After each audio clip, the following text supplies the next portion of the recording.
Welcome to Funeral Potatoes and Wool Mittens, a show for people who embrace the warm and cozy spirit of everyday living in the northern Midwest. From the blog Random Sweets, I'm your host, Stacy Mergenthal. On today's Bake With Me episode, I invite you to bake along with me in my kitchen as I make Reese's peanut butter poppers. With just a few ingredients and a mini muffin tin, you can quickly make a batch of these poppers that in my family, all of the peanut butter and chocolate lovers really like. Today, honestly, I'm really just procrastinating.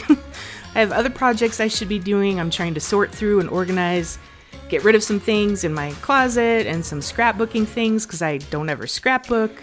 It's a beautiful spring day in Minnesota. I should be working outside, but I don't know. Sometimes I just find peace and can organize my list if I just come into the kitchen. So I thought I'd bring you with me because this is a really fast recipe. Since we're using a peanut butter cookie mix in a pouch, we really just need the ingredients to make those cookies, and then I like to add a little extra peanut butter, and then you need some mini Reese's peanut butter cups. So we're doing this by hand. You don't even have to bring out your big mixer or even your hand mixer because we're going to just do it by hand.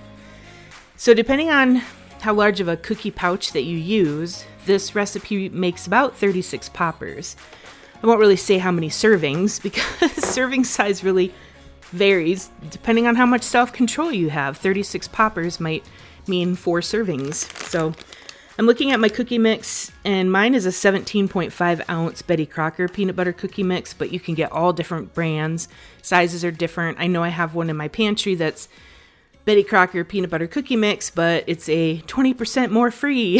So it's going to make more because there's obviously more powder in there. But all I need for this package is 3 tablespoons of vegetable oil, a tablespoon of water, and 1 egg. And so you have your cookie pouch, the ingredients to make it. And then, like I said, I like to add a little extra peanut butter.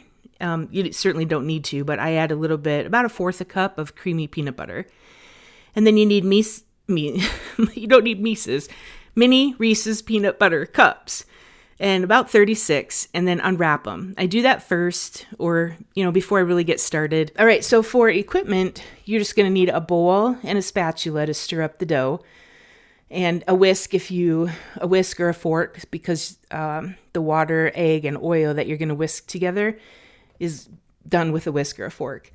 Then a measuring spoon to measure those tablespoons for your dough, and then just 1 or 2 mini muffin tins and cooking spray. Now, for the longest time, I only had 1 mini muffin tin with 24 cavities, and this makes 36. So I would bake them, cool them for the 10 minutes in the pan, and then put them on the cooling rack, and then bake the rest. I do now have a couple of mini muffin tins, so I can do this all at one time. Then you also need a cooling rack, because once these cool a little bit in the pan, you're going to transfer them over to a cooling rack. And, a tart shaper. So you don't need a tart shaper, but I happen to have a wooden tart shaper. I think it was a Pampered Chef one, so that you can kind of press the dough down before you bake it. But again, you don't need it. You can just toss the little dough balls in and bake them. And then when they come out, you're going to press in the Reese's peanut butter cup when the dough is hot. So you actually can skip that step. You don't have to do it.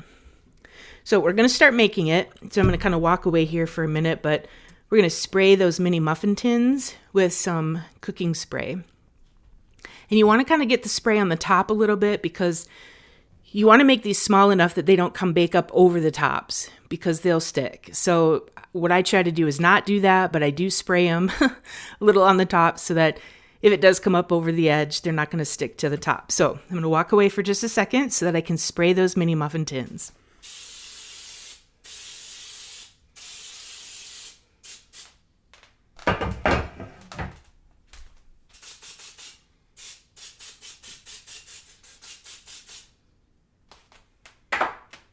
Okay, and so if you have 2 mini muffin tins, you actually have probably 48 cavities, and you're probably not going to use that much. So maybe don't spray the whole entire second sheet because you don't, really want that baking spray to kind of just sit in there and burn. I usually spray 1.5 and sheets. It tends to be enough, or tins. I keep calling them sheets, but they're mini muffin tins. All right, so you've got those. Now take your large bowl and then whisk in whatever ingredients you needed, the wet ingredients for that cookie pouch. So For me, I just need oil, water, and egg. So I'm going to whisk that a little bit in my bowl first. And I already cracked my egg into a little bowl. I do that sometimes just because sometimes I'm a messy egg cracker and the shells get in there and I hate digging them out. Although, you know the tip, you use your egg shell to scoop out any egg shell pieces that get dropped in there because for some reason the egg shell will attract it and it's easier to pull it out. Okay, so now I just need 3 tablespoons of vegetable oil. I already have my water and my egg in there.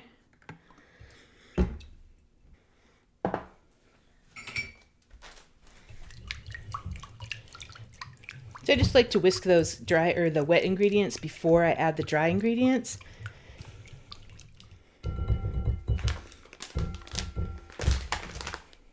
Now, you can add your dry ingredients here and then some peanut butter, or you can add a little bit of creamy peanut butter and stir it into this wet mixture.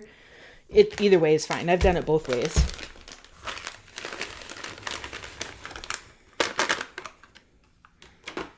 See, if you are going to add some extra peanut butter, if you add it first, you can just use the spatula to get your peanut butter out, and then use the same spatula to stir up your cookie mix. Doing it this way now, I have to dirty another spatula because I'm going to dip it into my peanut butter jar. And I really just eyeball it. I don't measure this peanut butter. I just know that I like a little extra peanut butter flavor. I know if I add too much, the consistency isn't going to work. But kind of a big dollop of a spatula ends up being about 1/4 of a cup is what I add. And then you know for sure it's going to taste like peanut butter. Pretty sure I've shipped these to my nephew when he was in college. I think that was the first time I blogged this recipe on randomsweets.com. If you search for it, the recipe is there so that you can pin it or you can print it out too. All right, so remember you're just stirring these up by hand. So you do not need to get out a mixer. Just make sure they're all nice and incorporated. You don't get too many of those dry clumps of dough powder that are in there. Make sure they get all stirred in here.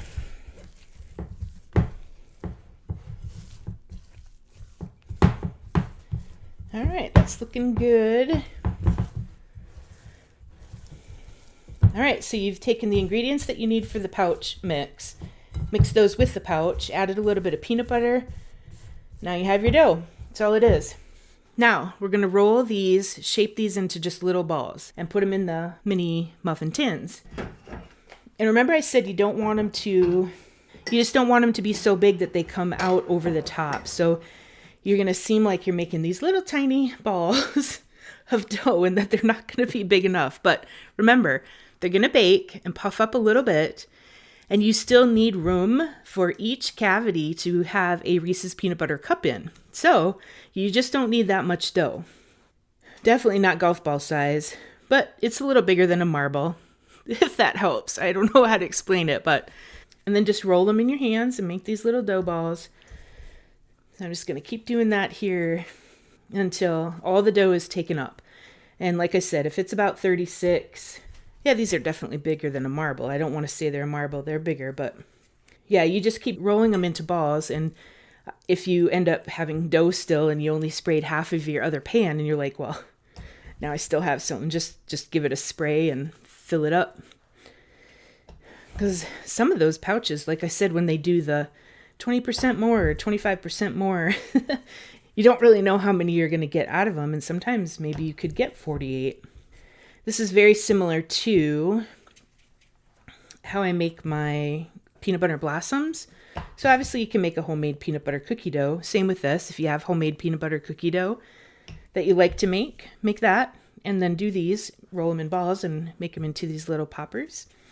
But I do the same thing to make my blossoms with the Hershey's Kisses on top. Or like some people do around here, they use those chocolate stars. So I think Brock's is a candy maker that makes those chocolate stars that people like to put on. I like those, but I've always been a Hershey's Kiss person. So when I make the blossoms, I use the Hershey's Kisses. I don't know about you guys. Okay, now I already have 24 done. So I'm going to switch my pans. Let's see now, and on this batch, I already have 36, and I still have dough left enough to make probably at least another 10. So I'm going to get quite a few out. So now I got to step away a minute and spray the rest of these cavities in the muffin tin.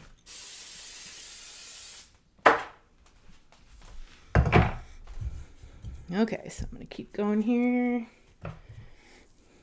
Now, if you're driving down the road and listening to this, I'm sorry that we're just rolling dough balls, but this is my life. I love to listen to podcasts when I'm driving. I like to listen to them when I'm in my office if I'm not writing. I need music kind of without words or no podcasts when I'm writing. I don't know, I probably get confused. Too many things for my brain at once, but I like to listen to them in the house. We have like a Sonos music system with speakers in practically every room and outside on the patio. And so I love to turn podcasts on when I'm doing things, and I can just be moving along for half a day and go through podcasts. And the fun thing is that I listen to my episodes, not the ones of me by myself, but the ones with the people that I'm doing podcasts with, because I mean, that was the whole reason why I did a podcast, was because I was trying to find a certain kind, just talking to people with all their fun stories and recipes. And so I just made my own. And now I love going back and listening to ones with my friends and my family and people that are on them. So, all right, I have actually 47. I have 47 of the dough balls in the pans. So I can put both in the oven and bake them. 7 to 8 minutes. You do it just until they're set. You don't really want them to get brown or hard or anything, but you do need them to not be doughy anymore, because this is it. You're baking them off. So about 7 to 8 minutes, and we'll be right back then.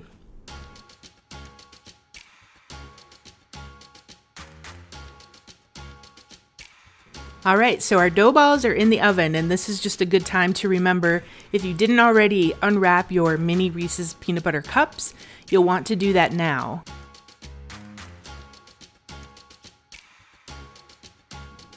All right, they're ready to come out of the oven.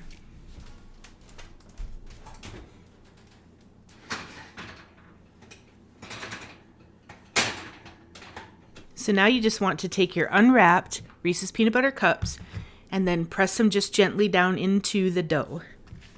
And remember, I just hand rolled those little balls of dough and popped them into the cavities of the mini tins. I did not use my tart shaper, and they are completely fine. They just look like they're supposed to, so.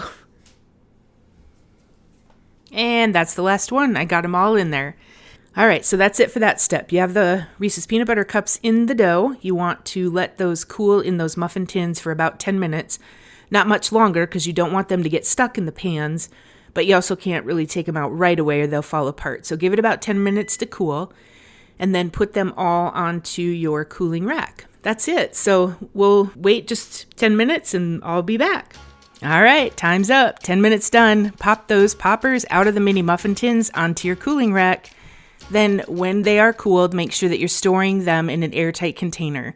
They freeze really well, so if you need to make these ahead for something and put them in the freezer, that works too. One little tip about getting those out of the mini muffin tins. I use an offset spatula, just a small one, like the one that you use to frost a cake or frost cupcakes. That works really well to pop them out, but you can also just use like a butter knife, a regular table knife, to pop those out. Well, that's it. I don't even have to feel guilty for procrastinating Reese's peanut butter poppers today, because it really didn't take that long. So anyway, thanks for tuning in today, you guys. If you aren't already, please subscribe to Funeral Potatoes and Wool Mittens, and just like a TV show that you like to binge watch or a book that you really like, please share this podcast with your friends and family. Sweet wishes!